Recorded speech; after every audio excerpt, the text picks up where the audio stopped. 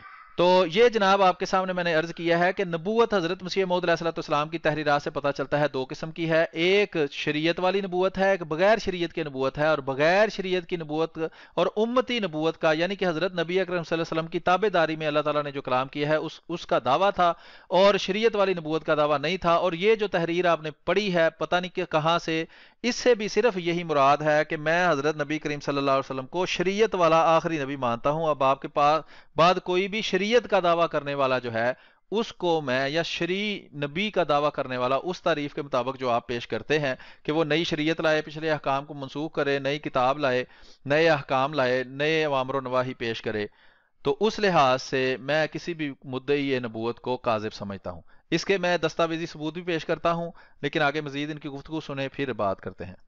یہ کریم پر یہ میں قرآن کا حوالہ نہیں دے رہا، یہ میں حدیث کا حوالہ نہیں دے رہا، یہ خود جی قرآن، نہ آپ کو قرآن آتا ہے نہ حدیث آتی ہے. آپ تو حضرت محمد صلی اللہ علیہ وسلم کی کتابوں کو بھی اچھی طرح نہ آپ نے مطالعہ کیا ہے. آپ تو مخالف کی کتاب پڑھ کے وہاں سے فوٹو کاپی کر رہے ہیں. یہ زیادہ وضاحت کرنے کی ضرورت نہیں، ہمیں پہلے ہی پتا ہے. مرزا غلام احمد قادیانی کہہ رہا ہے کہ حضور نبی کریم پر نبوت اور رسالت ختم ہو چکی ہے، اور میں ان کے بعد مدعی نبوت و رسالت کو کاذب و کافر جانتا ہوں. اب اس میں دلیل یہ دینا چاہتا ہوں کہ کوئی شخص اگر دعوی نبوت بھی کرتا ہے، اور 1901 میں تو واضح طور پر مرزا غلام احمد قادیانی نے کھل کر اپنے نبی ہونے کا دعویٰ کیا، اور اس کے 6 سال بعد بھی وہ کہتا ہے کہ میں مدعی نبوت نہیں ہوں، بلکہ میں ختم نبوت کے بعد کسی بھی جو مدعی نبوت ہے اسے کاذب اور کافر سمجھتا ہوں. تو میں یہ سمجھتا ہوں کہ کیا وہ ایک فاطر العقل شخص تھا؟ جی بالکل، آپ ہی فاطر العقل ہیں. آپ کی مت ماری گئی ہے. میں نے وضاحت جیسا کہ پہلے کر دی ہے، عوام کو بالکل، آپ کے لوگوں کو بھی، ہمارے لوگوں کو بھی سمجھ آ گئی ہوگی کہ ایک نبوت کا دعویٰ ہے اور دوسرے نبوت سے انکار ہے. امتی نبی ہونے کا دعویٰ آپ کا ہمیشہ رہا، شروع سے آخر تک. اور جس نبوت کا آپ نے انکار کیا ہے وہ ہے جس کا آپ کے بابے آپ پر الزام لگاتے تھے کہ تم نے نئی شریعت بنا لی ہے، نیا دین بنا لیا ہے، نیا کلمہ بنا لو، یہ کر لو، وہ کر لو. تو آپ نے اس کا ہمیشہ انکار کیا ہے کہ میں نے کوئی الگ مذہب نہیں بنایا، نہ ہی میں تو تابع دار ہوں. میں تو حضرت نبی کریم صلی اللہ علیہ وسلم کے اصل دین کی طرف بلاتا ہوں. میں قرآن کو آخری شریعت مانتا ہوں، محمد صلی اللہ علیہ وسلم کو آخری شریعت لانے والا رسول مانتا ہوں. اور جو بندہ یہ دعویٰ کرے کہ وہ حضرت رسول کریم صلی اللہ علیہ وسلم کے بعد حقیقی طور پر شریعت لے کر آیا ہے اور شریعت والا نبی ہے، اس کو میں کافر اور دجال اور کذاب مانتا ہوں. یہ دونوں باتیں بالکل الگ الگ اور واضح ہیں، لیکن آپ خود فاطر العقل ہیں.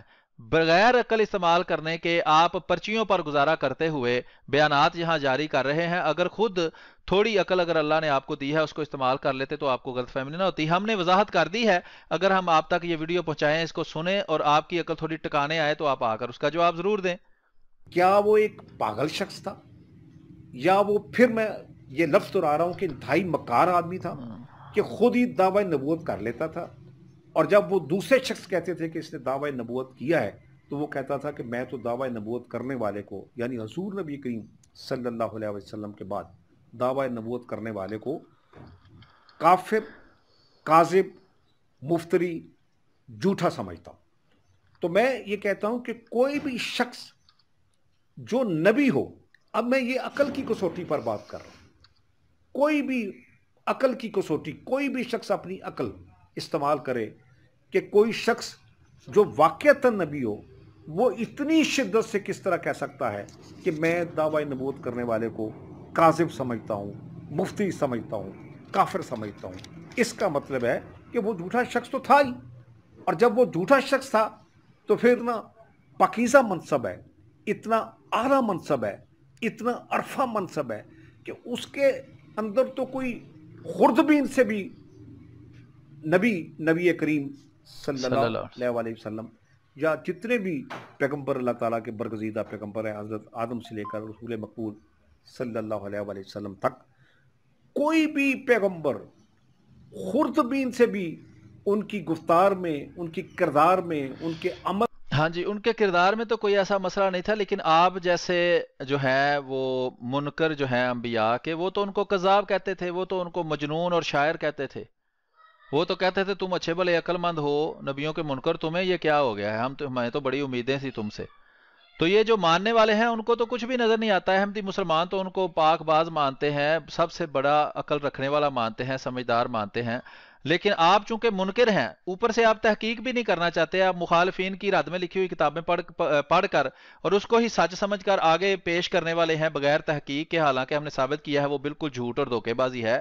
اس لیے آپ کو وہ سارا کچھ نظر آئے گا. جس طرح سلمان رشدی کو نبی کریم صلی اللہ علیہ وسلم میں خوبیاں اور اسلام میں نظر نہیں آتی، جس طرح تسلیمہ نسرین کو نظر نہیں آتی، جس طرح اور مرتد ہونے والے ملحد نام کے مسلمانوں کو نظر نہیں آتی، جسی طرح دوسرے لوگ جو ہیں ان کو یہ خوبیاں نبی کریم صلی اللہ علیہ وسلم میں اور دوسرے انبیاء میں نظر نہیں آتی، اس لیے آپ کو بھی یہ خوبیاں حضرت مسیح موعود علیہ الصلوۃ والسلام میں نظر نہیں آتی. عمل میں، ان کے کسی دعوے میں جھوٹ تلاش نہیں کیا جا سکتا. یہ ہاں، کیسے؟ شروع میں نے دکھا دیا ہے کہ آپ کا عقیدہ ہے کہ حضرت ابراہیم علیہ السلام نے 3 جھوٹ بولے ہیں، تو آپ کہتے ہیں خوردبین، تو آپ کو خوردبین کی ضرورت ہی نہیں ہے. ہاں، آپ تو چونکہ مطالعہ کرنا نہیں چاہتے، تحقیق کرنا نہیں چاہتے، آپ مانتے ہیں حضرت ابراہیم نے 3 جھوٹ بولے ہیں پھر بھی ان کو نبی مانتے ہیں، تو اس کی وضاحت کس نے کرنی ہے؟ تب آپ کی عقلی دلیلیں کہاں چلی جاتی ہیں؟ کیسا جھوٹا شخص ہے، یہ کیسا کذاب شخص ہے جو خود ہی دعویٰ نبوت کرتا ہے اور خود ہی کہتا ہے کہ میں تو ایسے شخص کو میں کافر سمجھتا ہوں.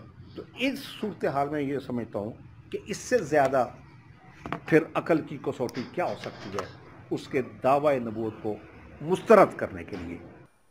خاتم. اچھا، یہ جناب مفتی منیب الرحمان صاحب کا ہم اگلا پروگرام ریکارڈ کر کے آپ کے سامنے پیش کریں گے.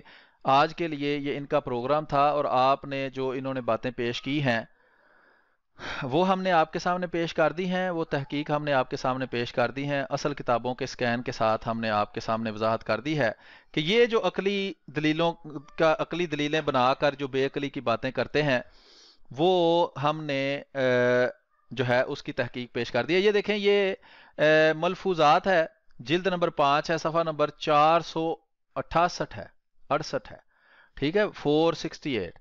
اس میں حضرت مسیح بے شمار جگہ پر حضرت مسیح موعود علیہ الصلوۃ والسلام نے اس کا جو ہے وہ وضاحت کی ہوئی ہے کہ تشریعی نبوت کا مجھے کوئی دعویٰ نہیں ہے، حقیقی تشریعی نبوت جو ہے اس کا کوئی دعویٰ نہیں ہے، اور جو غیر تشریعی نبوت ہے یا امتی نبوت ہے اس کا مجھے دعویٰ ہے. اس کے بے شمار حوالہ جات دیے جا سکتے ہیں. چونکہ یہ جو ہیں صرف انہوں نے جھوٹ بولے ہیں اور کوئی واضح حوالہ پیش نہیں کیا کہ اس عبارت کو ہم اچھی طرح آگے پیچھے سے پڑھ کے اسی لیے یہ حوالہ پورا پیش نہیں کرتے کہ اسی عبارت کے اندر ان کا جھوٹا ہونا اور دھوکے باز ہونا ثابت ہو جاتا ہے.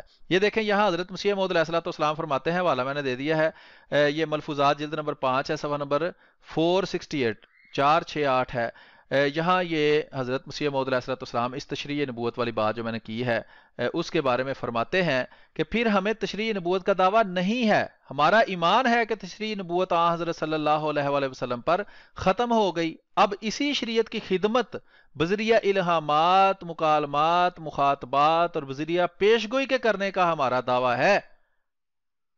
دیکھ لیں کہ جس چیز کا وہ کہہ رہے ہیں کہ ہمیں تشریعی نبوت کا دعویٰ نہیں ہے، ہاں امتی نبوت کا تو دعویٰ ہے، وہ تو آپ خود مان رہے ہیں کہ انہوں نے امتی نبی ہونے کا دعویٰ کیا ہے، جو آپ نے 1891 کی بات پیش کی ہے، ایک غلطی کا ازالہ، جس میں کسی نے کہا جی نہیں وہ نبی نہیں تھے، اس میں انہوں نے وضاحت کی نہیں، مجھے یہ کہنا کہ نبی نہیں ہوں یہ غلط ہے، اللہ تعالیٰ نے میرا نام نبی رکھا ہے اور میں امتی نبی ہوں.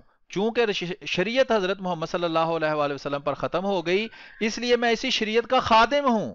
میرے الہامات، مکالمات، مخاطبات اور پیشگوئیاں یہ ساری کی ساری شریعت اسلامی کی خدمت کے لیے ہیں. میں کوئی نیا دین لے کر نہیں آیا، کوئی نئی امت بنانے نہیں آیا، کوئی نیا کلمہ نہیں بنایا، اس لیے کہ میں امت محمدیہ صلی اللہ علیہ وآلہ وسلم کے خادم کے طور پر آیا ہوں اور کوئی نیا دین، کوئی نیا مذہب لے کر نہیں آیا. ٹھیک ہے جناب.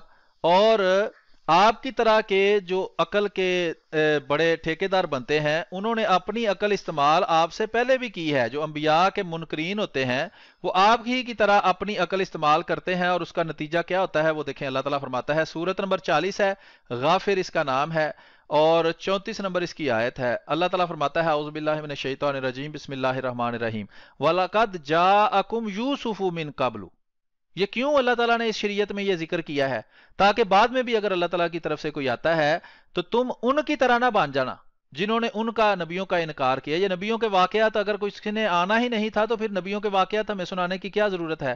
لکھا ہے، وَلَقَدْ جَاءَكُمْ يُوسُفُ مِن قَبْلُ، تمہاری طرف یوسف بھی سے پہلے آیا، بِالْبَيِّنَاتِ، واضح نشانات لے کر، فَمَا زِلْتُمْ فِي شَكٍّ مِّمَّا جَاءَكُمْ بِهِ، تو تم ان کی لائی ہوئی تعلیم کی طرف سے شک میں پڑ گئے، حتیٰ یہاں تک کہ اذا ہلاکا، جب وہ فوت ہو گیا، کل تم نے کہا، لَن يَبْعَثَ اللَّهُ مِن بَعْدِهِ رسولا، یہ آپ کی ختم نبوت ہے جناب۔ حضرت یوسف علیہ السلام کی قوم بھی آپ کی طرح ختم نبوت کو مان کر بیٹھی ہوئی تھی کہ حضرت یوسف فوت ہو گئے۔ اب عقل یہ کہتی ہے کہ لَن يَبْعَثَ اللَّهُ مِن بَعْدِهِ رسولا، کہ اب اللہ تعالیٰ، اب ختم نبوت ہو گئی ہے، اب اللہ تعالیٰ کسی کو نبی بنا کر نہیں بھیجے گا، کوئی نبی پیدا نہیں ہوگا۔ لیکن اللہ تعالیٰ کیا فرماتا ہے، كَذَلِكَ يُضِلُّ اللَّهُ مَنْ هُوَ مُسْرِفٌ مُرْتَابٌ، کہ یہ اس طرح کی ختم نبوت کے عقیدے رکھنے والے جو ہیں، اسی طرح اللہ تعالیٰ ان کو گمراہی میں ڈال دیتا ہے جو حد سے گزر جانے والے اور شقی ہوتے ہیں۔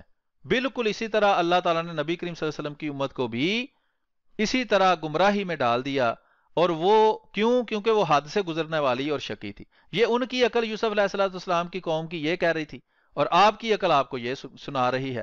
اسی طرح یہ دیکھیں قرآن کریم میں یہی مضمون ایک اور جگہ بھی بیان ہوا ہے کہ جب حضرت محمد صلی اللہ علیہ وسلم آئے ہیں تو وہ کہتے تھے وَأَنَّهُمْ ظَنُّوا كَمَا ظَنَنْتُمْ، وہ بھی یہ خیال کرتے تھے جیسے تم نے خیال کیا، ان لن يبعث اللہ احدا، کہ اللہ تعالیٰ اب کسی کو نبی بنا کر نہیں بھیجے گا۔ یعنی وہ بھی کہتے تھے کہ ختم نبوت ہو گئی ہے، کوئی نبی پیدا نہیں ہو سکتا، کسی کو نبوت مل نہیں سکتی، کوئی نبی آ نہیں سکتا۔ تو یہ پچھلی منکر قومیں جنہوں نے انبیاء کا انکار کرنا ہوتا تھا، وہ بھی آپ کی طرح بڑے عقل کے 30 مار خان بنتے تھے۔ ان میں بھی بڑے بڑے وکیل، بڑے بڑے جبے پہننے والے، داڑیاں رکھنے والے، ٹوپیاں پہننے والے موجود تھے۔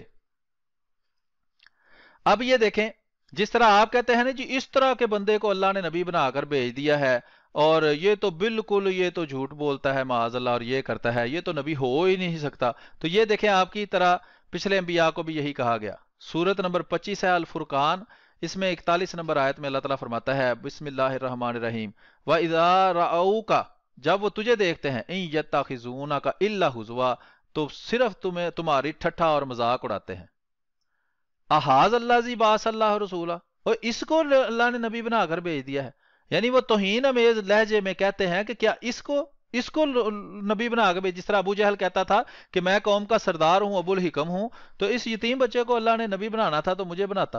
کئی قومیں کہتے تھی جی ہم عظیم قومیں ہیں، ہم میں سے کیوں نہ نبی آ گیا، اس کو ہی اللہ نے نبی بنا کر بھیجنا تھا۔ تو ان کی عقل یہ کہہ رہی تھی۔ پھر یہ دیکھیں ایک اور قوم کے بارے میں اللہ تعالیٰ فرماتا ہے کہ سورت نمبر 17 ہے الاسراء، اس کی 94 نمبر آیت میں اللہ تعالیٰ فرماتا ہے، اعوذ باللہ من الشیطان الرجیم، بسم اللہ الرحمن الرحیم۔ اللہ تعالیٰ فرماتا ہے وَمَا مَنَعَ النَّاسَ أَن يُؤْمِنُوا إِذْ جَاءَهُمُ الْهُدَىٰ، کس چیز نے لوگوں کو روک دیا ہدایت کی پیروی کرنے سے جب وہ ان کی طرف آئی، الا، صرف یہ وجہ تھی، ان قالوا، کہ انہوں نے کہا ابعث اللہ بشرا رسولا، کیا اللہ نے ایک انسان کو نبی بنا کر بھیج دیا ہے؟ تو ان کی عقل کہتی تھی کہ انسان نبی نہیں ہو سکتا۔ تو اسی طرح آپ کی بھی عقل ہے کہ جو مرضی چاہتی ہے گھڑتی رہتی ہے۔ تو اللہ تعالیٰ نے ان سب باتوں کا جواب جو ہے وہ قرآن کریم میں دے دیا ہے۔ اب آپ یہ بھی دیکھیں کہ سب فرقوں کی اپنی اپنی عقلیں ہیں، ہر فرقہ جو ہے وہ اپنی عقل کے مطابق فیصلہ کرنے کی کوشش کرتا ہے۔ اب شیعہ دیکھ لیں، شیعہ کی اپنی عقل ہے، وہ اپنی عقل کے مطابق کہتے ہیں کہ حضرت ابوبکر صدیق، حضرت عمر، حضرت عثمان رضی اللہ تعالیٰ عنہ معاذ اللہ، وہ تو منافق تھے، وہ تو لالچی تھے، بھوکے تھے، اس لیے حضرت علی کا حق انہوں نے مارا ہے، حضرت علی خلیفہ بلا فصل ہیں، اور یہ سارے جو ہے وہ نبی کریم صلی اللہ علیہ وسلم کی وفات کے بعد سب کے سب مرتد ہو گئے، صرف 2-3 بندے جو ہیں وہ مسلمان رہ گئے۔ ان کی عقل یہ کہتی ہے۔ آپ کی عقل یہ کہتی ہے کہ جو خلفاء نہیں مانتا حضرت ابو بکر عمر و عثمان رضوان اللہ علیہم اجمعین کو، وہ کافر ہے، وہ مرتد اور واجب القتل ہے۔ اسی طرح بریلویوں کی عقل دیوبندیوں کے بارے میں کیا کہتی ہے، دیوبندیوں کی بریلویوں کے بارے میں کہتی ہے اگر آپ کی عقل پر بھروسہ کیا جائے تو آپ کی عقل جو ہے اس کے مطابق تو کچھ بھی سچ نہیں رہتا، سب کچھ جھوٹ ہی جھوٹ ہو جاتا ہے۔ تو کسی بزرگ نے فرمایا ہے عقل اندھی ہے اگر نیر الہام نہ ہو۔ اگر خالی عقل پر بھروسہ کر کے کسی کے سچے اور جھوٹے ہونے کا فیصلہ کیا جا سکے تو یہ دنیا کے بڑے بڑے سائنسدان دہریے ہو گئے تھے، وہ کہتے تھے خدا موجود ہی نہیں ہے، ان کی عقل یہ مانتی نہیں تھی کہ کوئی خدا بھی ہو سکتا ہے۔ جو پھر لوگ یہ دہریے جتنے بھی اعتراضات کرتے ہیں وہ عقل کی بنیاد پر ہی کرتے ہیں، تو آپ ان کی عقل کو پھر مان لیں۔ خالی عقل جو ہے وہ ہمیشہ گمراہی کی طرف لے کے جاتی ہے۔ دیکھیں بعض لوگ مثال دیتے ہیں کہ جب ہوا خارج ہوتی ہے تو جہاں سے ہوا خارج ہوئی ہے اس کو تو دھویا نہیں جاتا اور پورے جسم کا وضو دوبارہ کیا جاتا ہے، تو عقل اس بات کو تسلیم نہیں کرتی کہ اگر گندی ہوئی ہے تو وہ جگہ جو گندی ہوئی ہے اس کو دھو لو، وہ دھوئی نہیں اور باقی سارا جسم دھو لیا ہے۔ حضرت علی کرم اللہ وجہہ کا ایک واقعہ مشہور ہے کہ انہوں نے کہا کہ اگر عقل کے مطابق مذہب ہوتا تو پاؤں کو نیچے سے دھویا جاتا، ہم اوپر سے دھوتے ہیں جب مسح کرتے ہیں پاؤں کا۔ تو اسی طرح بے شمار مثالیں ہیں۔ ملا علی قاری، آپ کی ختم نبوت ہے، ملا علی قاری فرماتے ہیں کہ اگر ابراہیم اور عمر بھی زندہ رہتے تو دونوں کے زندہ رہنے سے ختم نبوت پر کوئی فرق نہ پڑتا، کیونکہ ختم نبوت کا مطلب یہ ہے کہ نبی کریم صلی اللہ علیہ وآلہ وسلم کے بعد شریعت والا نبی نہیں آ سکتا۔ اسی طرح حضرت عیسیٰ علیہ السلام جب تشریف لائیں گے تو آپ کی عقل یہ کہتی ہے کہ نہیں جی نہیں، وہ نبی ہونے کے باوجود آ سکتے ہیں، دوسری طرف آپ کی عقل کہتی ہے نبی کریم صلی اللہ علیہ وسلم کو بعد کسی قسم کا نبی نہیں آ سکتا، حالانکہ حضرت عیسیٰ علیہ السلام کو ایک نئی طرح کی نبوت ملے گی۔ پہلے وہ ایک خاص گروہ یعنی بنی اسرائیل کی طرف نبی تھے، اور اب وہ ساری دنیا کی طرف نبی بنا کے بھیجے جائیں گے اور ان کی نبوت ہر ایک کے لیے ہوگی، ٹھیک ہے۔ اور دوسرا آپ نے، ہاں بالکل، تو باتوں کا جو آپ نے پیش کی تھی اس کا اللہ کے فضل سے ہم سارا جواب دے چکے ہیں، اور اس کے علاوہ بے شمار حوالہ جات بھی ہمارے پاس موجود ہیں جن سے یہ بات ثابت ہوتی ہے کہ آپ کا یہ جو من گھڑت عقیدہ ہے اور یہ جو من گھڑت ختم نبوت کے آپ نے حضرت مسیح موعود علیہ السلام اور جماعت احمدیہ خلاف جو دلائل پیش کیے ہیں یا عقلی باتیں پیش کی ہیں، ان میں عقلی ہونے کا دور دور سے آپ نے پتہ نہیں کس چیز، بے عقلی کا نام ہی عقل، وہ کہتا ہے عقل کا نام، خرد کا نام جنوں رکھ دیا، جنوں کا خرد، جو چاہے آپ کا حسن کرشمہ ساز کرے، جو دل کرتا ہے آپ کرتے ہیں۔ آپ نے بے عقلی کا نام عقل رکھا ہوا ہے اور عقل کا نام آپ نے بے عقلی رکھا ہوا ہے۔ تو یہ گزارشات تھیں کچھ، انشاءاللہ اگلی ویڈیو جو ہے اس میں ہم مزید حوالہ جات آپ کے سامنے پیش کریں گے، اور اس کے علاوہ ہم اس میں یہ جو دوسرے یہ مولوی صاحب ہیں مفتی منیب الرحمان صاحب، یہ بریلوی ہیں، ان کی جو جھوٹ اور دھوکے بازیاں ہیں اس کا ہم جواب پیش کریں گے۔ تو امید ہے کہ آپ کو اس سے کچھ نہ کچھ معلومات حاصل ہوں گی۔ آپ ہم سے رابطہ کر سکتے ہیں، واٹس ایپ نمبر آپ کے پاس موجود ہے اور میں یہاں دوبارہ لکھ بھی دیتا ہوں۔ اس کے علاوہ کوئی بھی فورم جو ہے وہاں مائنڈ روسٹر میل لکھیں تو آپ کا مجھ سے رابطہ ہو جائے گا۔ کوئی سوال کرنا ہو، کوئی مشورہ دینا ہو تو وہاں آپ دے سکتے ہیں، بلکہ یہ انٹرنیشنل کے لیے آپ 0049 ٹھیک ہے 157 57 917858 یہ نمبر ہے جناب۔ تو اس پر ٹیلی گرام پر یا واٹس ایپ پر آپ آڈیو میسج میں یا میسج میں رابطہ کریں، کال نہ کریں کیونکہ مصروفیت کی وجہ سے کال اٹھانا مشکل ہے۔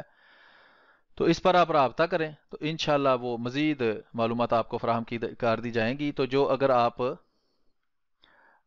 جو ہے وہ جواب دینا چاہیں تو بڑی اچھی بات ہے۔ یہ ویڈیو ہم ان تک پہنچاتے ہیں، ان کے جو چینل ہیں وہاں ہم یہ ویڈیو پیش کرتے ہیں ان کے سامنے، لیکن آج تک کسی نے بھی ہماری ویڈیو کا کوئی جواب نہیں دیا، کیونکہ ان کا مشن ہی یہ ہے کہ جھوٹ بولتے جاؤ اور جھوٹ بولتے جاؤ اور مزید جھوٹ بولتے جاؤ، اور جواب سن بھی لو، سمجھ بھی لو، اپنے آپ کو جھوٹا دل میں تسلیم کر کے پھر اگلے چینل پر جا کر وہی جھوٹ بولتے رہو۔ تو آج والی ویڈیو ہم یہاں ختم کرتے ہیں، 1 گھنٹہ 8 منٹ کی یہ ویڈیو ہو گئی ہے۔ اگلی ویڈیو تک کے لیے اجازت دیجیے، بہت بہت شکریہ۔ السلام علیکم ورحمۃ اللہ۔